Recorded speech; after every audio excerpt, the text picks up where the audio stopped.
आज उस डायरी के कुछ अंश मेरे पास थे, मैं टेबल करना चाह रहा तो सारी सरकार मेरे ऊपर क्यों टूट पड़ी। जान हथेली पे लेके गए थे, किस तरीके से मुझे नीचे दबा लिया, किस तरीके से मुझे लात गुस्से मारे गए, किस तरीके से वो डायरी मेरे से छीनी गई। एक बार नहीं 3 बार मुख्यमंत्री बने, 2 बार राजेंद्र गुड्डा का उन पर कर्जा है और नेता के आदेश पर जान देने का जज्बा रहता है। किया, गलत किया। उस डायरी पर इतना क्यों पढ़ रहे थे भेड़ियों की तरह। गहलोत साहब 100% दिमाग से करते, दिल नाम की चीज ही नहीं है उनमें। तो धारीवाल जी करिए मर्दों का प्रदेश है तो ऐसे आदमी को क्या सम्मानित करोगे। मैं माता और बहनों के सम्मान के लिए लाखरी दम तक लड़ूंगा। राजस्थान विधानसभा में आज जो कुछ हुआ अपने आप में अभूतपूर्व है। 2 दिन पहले बर्खास्त हुए राजेंद्र गुड़ा आज अपनी बात कहने के लिए उठे, लेकिन विधानसभा में मौका बना नहीं।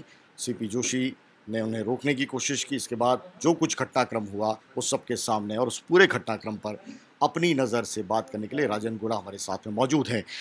राजेंद्र जी, ये जो 2 दिन पहले तो 3 दिन के अंदर ये पूरा घटनाक्रम हुआ है, ये बताता है कि आपके और मुख्यमंत्री अशोक गहलोत के संबंध में किस तरह से बदलाव हुआ, ड्रास्टिक चेंज हुआ। बिल्कुल जो अच्छे संबंध थे वो रिवर्स हो गए। क्यों? पहले मुख्यमंत्री जी से पूछो जाके क्यों हो गई। हम तो राजस्थान में एक मजबूत सरकार हो, जनता की भलाई के लिए अच्छे फैसले हो, जिसमें हमारी माताएं बहनें वो सुरक्षित रहें, हमारे नौजवानों को रोजगार के अच्छे अवसर मिले, उनकी भलाई के लिए हम कुछ कर पाएं। बहुत से इशू के ऊपर इन चीज़ों के लिए जनता ने हमें भेजा था। उन्हीं बातों को ध्यान में रख के हमने मुख्यमंत्री जी को साथ दिया था। एक बार नहीं 3 बार मुख्यमंत्री बने, 2 बार राजेंद्र गुड्डा का उन पर कर्जा है, कभी नहीं उतार पाएंगे। और मैं आपको बताना चाह रहा हूँ, इस चीज को सोच के हम मुख्यमंत्री के साथ गए थे। लेकिन आपने कहा कि 2020 के अंदर आपने जो मदद की, लाल डायरी 9वीं मंजिल पर जाकर लेकर आए, तमाम जो सैकड़ों पुलिसकर्मी थे, ईडी के अधिकारी थे, उन सब के बीच में निकाल के लाए। ये इतना आसान लगता नहीं है। कैसे हुआ था? दिन में हुआ था, रात में थोड़ी हुआ था। जान हथेली पे लेके गए थे। तो ये तो उन अधिकारियों का और जो सुरक्षाकर्मी उस वक्त लगे थे उनके ऊपर भी तो सवाल है। वो कुछ भी है, कुछ भी है। जब कोई काम करना होता है तो नेता ने कह दिया था, हम सोच रहे थे कि मुख्यमंत्री जी ने मांग ये कि गुड्डा तू मुझे बचा। अब उसके लिए राजपूत हूं और नेता के आदेश पर जान देने का जज्बा रहता है। किया, गलत किया। लेकिन आप जो बयान दे रहे हैं उससे जो ईडी के अधिकारी हैं या सुरक्षाकर्मी हैं उनकी विश्वसनीयता पे, उनकी साख पे भी तो सवाल उठता है। वो क्या है वो तो वो जाने, लेकिन मैंने जो किया बताया। अब जो कोई मेरे कुछ खिलाफ कुछ बनता है तो बनता है। तो ऐसा क्या था उस लाल डायरी के अंदर जिसको लेकर इतना उतावलापन था और आप भी जब इतना जान का जोखिम लेके पड़ गए? मुख्यमंत्री जी को पता है उसमें क्या था, और फिर मुख्यमंत्री जी मुझे क्यों भेजा उस जोखिम के अंदर। आज उस डायरी के कुछ अंश मेरे पास थे, मैं टेबल करना चाह रहा तो सारी सरकार मेरे ऊपर क्यों टूट पड़ी। किस तरीके से मुझे नीचे दबा लिया, किस तरीके से मुझे लात गुस्से मारे गए, किस तरीके से वो डायरी मेरे से छीनी गई। और ये मार्शलों ने थोड़ी निकाला था मुझे। एक वो डायरी में क्या था, तो ये सारे के सारे मंत्री उस डायरी पर इतना क्यों पढ़ रहे थे भेड़ियों की तरह। नहीं, मुझे ये बताइए, एक तरफ आपका कल का स्टेटमेंट था, आपने कहा कि वो डायरी जला दी और आज आप डायरी लेकर आ गए, तो ये थोड़ा सा संदेह पैदा करता है कि हुआ क्या, एक्चुअली वो डायरी है कि नहीं आपको? देखिए, डायरी तो मैं नहीं, मतलब लेके गया था अंदर ही आज ही। लेकिन आपका स्टेटमेंट था ना कि मैंने जला दी डायरी का। डायरी क्या, कम से कम 15 से 15 किलो से ज्यादा वजन था उसमें, पार्ट थे उसके। वो डायरी एक 3 4 5 पार्ट होंगे बड़े बड़े उसके।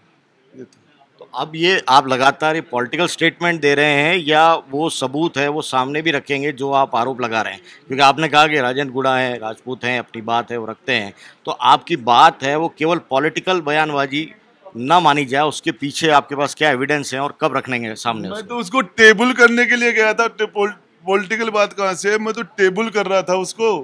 क्यों नहीं करने दिया अध्यक्ष ने, क्यों उन्होंने मेरे से छीन ली, क्यों नहीं मुझे नीचे गिरा दिया गया, क्यों 50-40 लोग मेरे ऊपर पड़ गए, क्यों उन्होंने लात घुस्से मार के मेरे से निकाल ले गए। क्या था उसमें, पॉलिटिकल क्या था उसमें? ये घुस्से लात जो लग रही थी पॉलिटिकल थी क्या? नीचे गिरा रहे थे क्या? कौन सी पॉलिटिक्स थी इसमें, पूछो उनसे। नहीं, विधानसभा की प्रोसीडिंग हमने देखी है, उसमें सीपी जोशी कह रहे हैं कि आप चैम्बर में आके मिलो, तो चेंबर में थोड़ी थे वो। नहीं, उन्होंने कहा था ना, मैं आपको बताना चाह रहा हूँ, एक मंत्री को बिना कारण बताया, उसको बिना मतलब छोटी सी बात पर क्या कहा था मुझे बर्खास्त कर दिया गया, इसमें बोल नहीं सकता। उसमें मैं विधायक हूँ, विधानसभा में बोलना मेरा राइट है। क्या भंगज हो जाता मेरी बात सुन लेते तो? विधानसभा में मेरी बात सुन लेते, कौन सा भंगज हो जाता?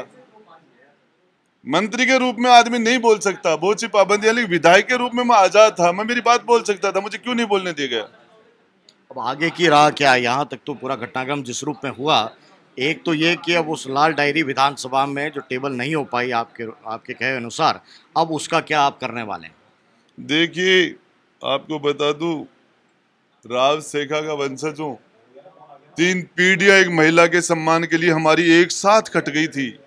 हजारों लोग मरे थे एक महिला के सम्मान के लिए, रड़ावता के अंदर, जीन माता के पास रड़ावता। आज भी उस जमीन में खून के धब्बे बने हुए हैं, आज भी वो डीएनए है मेरा। मैं माता और बहनों के सम्मान के लिए आखिरी दम तक लड़ूंगा, नहीं, आखिरी दम तक लड़ूंगा। वो अलग मुद्दा हो गया। ये लाल डायरी वाला जो आपने कहा, वो कब सामने लाएंगे? आ जाएगा, इनके कर्म कब तक रहेंगे कि हर चीज का पाप का घड़ा तो भरेगा ही, भर ही गया, सारी चीजें आएंगी। लोग कह रहे हैं कि उदयपुर वाटी से कांग्रेस है, वो टिकट नहीं देती थी, इस वजह से राजेंद्र गुड़ा ने ये रणनीति अपनाई और ये मौका चुना, टाइमिंग चुना सरकार के खिलाफ बगावत का। कांग्रेस टिकट नहीं दे रही थी। ऐसी चर्चा है कि आप अपनी नहीं पा रही है, वो देखना चाह रहे हैं। 3 बार बिना कांग्रेस के एमएलए बनाऊं मेरे भाई, 3 बार बिना कांग्रेस के विधायक बनाऊं। इस बार आप कांग्रेस से टिकट चाह रहे थे, लेकिन मौका नहीं बन रहा था, इसलिए पायलट के साथ गए थे। मेरे भाई कोई ऐसी बात नहीं थी, राजेंद्र गुड्डा टिकट का आदि नहीं, बिना कांग्रेस के बिना पार्टियों के 3 बार विधायक बन गया। और मेरी जनता है, वो मुझे जहां चाहे, वो जैसा चाहे मैं जनता के लिए रहता हूँ। वो मुझे कोई कांग्रेस की टिकट का मोहताज नहीं हूं मैं। गुड़ा जी, पायलट साहब के मंच पे आप बहुत नजर आए थे, वहाँ कुछ क्यों नहीं नतीजा निकला? कम से कम आपके हक में पायलट जी ने अपनी बात तो कर ली। देखिए, राजेंद्र गुड्डा को किसी की हिफाजत की जरूरत नहीं है, और मैं इन्हें दाएं बाएं किधर नहीं देखता, मैं बिल्कुल स्ट्रेट देखता हूँ। कौन मेरे साथ आ रहा है, कौन मेरा सपोर्ट कर रहा है, कौन सपोर्ट नहीं कर रहा, इसका मैं नहीं देखता। अब मेरे विधानसभा में मेरे साथी है, दोस्त है, मैंने किसी को नहीं कहा कि मैं ये करूंगा, ये करूँ, ये मुझे ये बात है। मुझे जो ठीक लगता हूँ मैं करता हूँ, 100% दिल से करता हूँ। गहलोत साहब 100% दिमाग से करते हैं, दिल नाम की चीज ही नहीं है उनमें। दो बातें कहूँगा। अब अगली जो टिकट है आपकी, उसको लेकर सब चर्चा है कि किस पार्टी से आप टिकट लेंगे। बीएसपी के जो प्रदेशाध्यक्ष हैं, उनका बयान आया है कि अब बार बार ये काम नहीं चलेगा। 1100 वोट आए थे उस कैंडिडेट के 2013 में, बसपा कैंडिडेट की 1100 वोटों की पार्टी है वो मेरे वहाँ। वो जो कैंडिडेट की जाति के थे, कैंडिडेट के पर्सनल वोट थे, या कैंडिडेट की कास्ट थी, सिर्फ 1100 वोट आए थे जब मैंने बसपा से नहीं लड़ा। तो अब उसमें मेरी जानकारी के हिसाब से वो उनके वोट, कैंडिडेट के वोट हो सकते हैं, कैंडिडेट की जाति के वोट हो सकते हैं, कैंडिडेट की तैयारी के वोट हो सकते हैं। बसपा के वोट कहाँ थे, उसमें कितने होंगे? 1100 में किससे टिकट लेंगे या निर्दलीय चुनाव लड़ेंगे? कोई तस्वीर साफ? देखिए, कोई जरूरी थोड़ी है कि चुनाव लड़ूं या न लड़ूं। मैं जहां तक हूँ, मेरी जनता मेरे साथ है, और मैं मेरी जनता के लिए लड़ता हूँ। धारीवाल जी से क्या आपकी लड़ाई है? लगातार हमने देखा, लगातार आप उनको टारगेट करते रहे, आज विधानसभा के अंदर भी धक्का मुक्की हुई। धारीवाल जी ये कहते हैं कि ये दुष्कर्म के ऊपर जब महिलाओं से बलात्कार हो रहे हैं, बच्चियों से बलात्कार हो रहे हैं, और पति के सामने पत्नी के साथ गैंगरेप हो रहा है, उस पर धारीवाल जी कह रहे हैं मर्दों का प्रदेश है, तो ये ऐसे आदमी को क्या सम्मानित करोगे? अब आने वाला जो एक दो दिन है, वो उसमें आपकी क्या भूमिका रहेगी लास्ट में? ये कब डायरी का खुलासा कब होगा? क्योंकि सबके आपने अभी तो बिल्कुल देखता हूँ, लोगों के मन में आपने सवाल तो खड़े कर दिए, इसका जवाब भी तो चाहिए। डायरी मैं कब सामने आएगी, क्या है उसमें? देखता हूँ हमारे ईमानदार अध्यक्ष जी जो काफी अच्छा सदन चलाते हैं, वो मुझे कब तक के लिए निष्कासित किया है, 2 घंटे के लिए किया है, 4 घंटे पूरे दिन के लिए किया है, मुझे अनिश्चितकालीन मुझे सस्पेंड किया है, ये उसके बाद पता चलेगा। शुक्रिया हमसे बात करने के लिए। तो राजस्थान के पूर्व मंत्री जिन्हें बर्खास्त कर दिया गया, राजेंद्र गुड़ा, हमारे साथ में थे और विधानसभा में आज अपनी बात रखने आए थे, और उसमें जिस दौरान जिस तरह का घटनाक्रम हुआ, उस पर खुलकर उन्होंने पंजाब केसरी से विशेष बात की है। और आगे भी उनकी रणनीति क्या होगी, उस पर नज़र हमारी बनी रहेगी। पंजाब केसरी के लिए कैमरा पर्सन दीपक शर्मा, कृष्ण कुमार और हरिनाम सिंह के साथ विशाल सूर्यकांत, पंजाब केसरी टीवी, जयपुर।